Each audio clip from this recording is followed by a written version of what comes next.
Chris and then Alvin, how have the recruitment practices changed in firms like JP Morgan or Citi?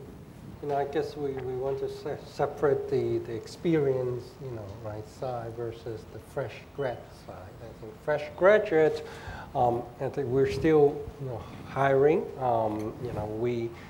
We have our approach is it's more lines of business specific. We have a program which is streaming into our finance and what we call business management side of our bank in Asia. We have a program which we take in 12 to 15 students from all over Asia yearly.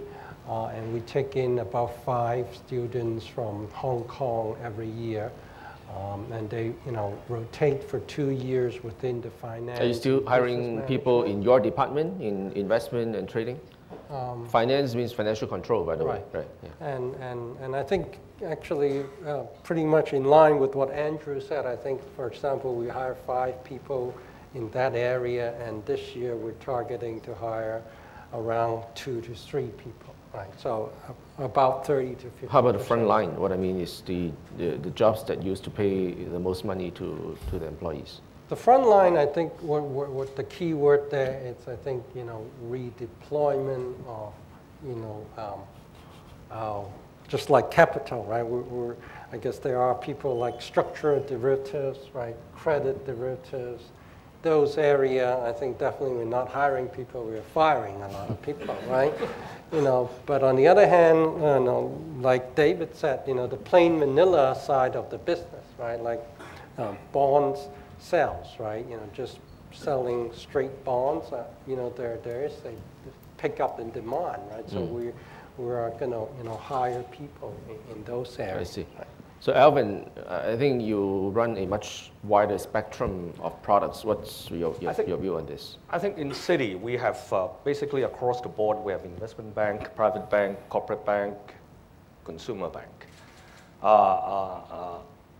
In terms of the hardest hit area, obviously it's investment bank, and to a certain degree, private bank. I guess people net worth has dropped substantially. It's not much to be managed. But in terms of our hiring practice, we have this management associate program, which is more like in general what is called executive trainee program, where we take in fresh university graduates every year. That hasn't stopped. Now, in terms of the number of intake, we have adjusted inevitably a little bit downward. But we're looking at hiring something close to 40 fresh grad across the board this year. And this is a program that we will continue to support. And for those of you who's out there, TC is a management associate when he started with Citi. So this is something that we want to build on. And the financial tsunami to us is it's something that we have to pay attention to, but it's not severe enough to stop our management training program. Let me interrupt you. How about the pay that you offer to these entry-level trainees? Any plan to adjust the pay downwards? Not really, TC. No. No? We are keeping the same level. Andrew, I think that's pretty exceptional because somebody who worked for one of the big accounting firms told me that last year's entry-level intake were paid slightly over 10,000, but this year 8,000. Is that the case? You should know better. Well, they're accountants. They know how to calculate. But I would say bankers, we know how to take risk. But I would say that there are certain banks around the world who have not been very active in the derivatives area, who are keeping their powder dry, and they're using this opportunity to expand. So I would watch for those opportunities. Okay. Stephen, let me ask you this question. You are closest to the students. To what extent do you think that our students in general are mindful, of all these developments in terms of, supply of jobs, pay level changes and so forth? I think for finance graduate, well, you guys used to be the cream of the cream, 10 years ago. I still remember when I've been a finance professor for more than 20 years. In the old days, a lot of undergraduate students want to go into finance major. And then, dreaming of becoming an investment banker, when they graduate. Then they work for a couple of years, earn enough money. Then they would think of retirement before the age of 30. I mean, that were the days. But I mean, as I mentioned, those were the days. And right now, people have to be realistic. And my advice for fresh graduate and for a final year student or second year student, what's important is to look at the future financial market landscape. What kind of things that you need to equip yourself when you go out in the market? What people will look for, at the fresh graduate? What kind of ingredient, what kind of skills you guys have? Say, for example, I would see the risk management skill will be in high demand in the market. Right now, people are talking about risk management. People are talking about risk averse, risk cautious. And then importantly, because Andrew has mentioned, or David has mentioned about the close relationship between the Hong Kong market and Shanghai. Shanghai will be the next international financial center in China. So I expect you guys to be able to speak languages, Mandarin, Cantonese, and English, to be fluent in English, because in financial market, you can't survive without English.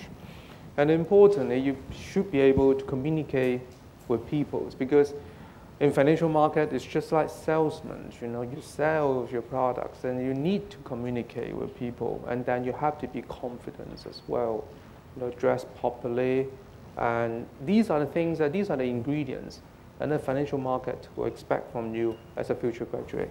Okay, very good.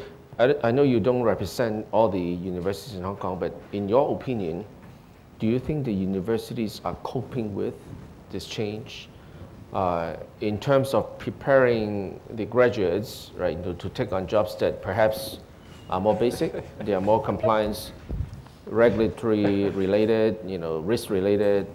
Are they doing enough to beef up the kind of skills that you think will be necessary, for us, Hong Kong people, right, to compete in the new world?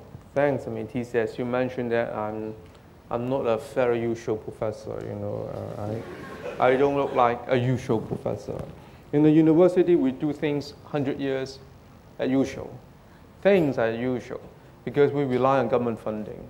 So as long as government funding will not change, then we do not have to, struggle for survival. So if you don't have to struggle for survival, I mean, to be honest, nothing will be changed.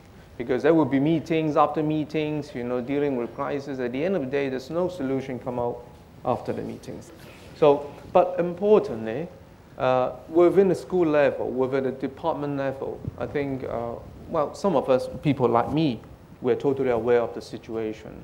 And we have to keep on alerting our students, alert you guys, that will be change in the market and things will be different. And the change, I think is the key words. I mean, although there's no crisis, market is changing without crisis, or even with crisis, because change will be more rapid. You guys need to alert. Change are coming anyway, with or without crisis.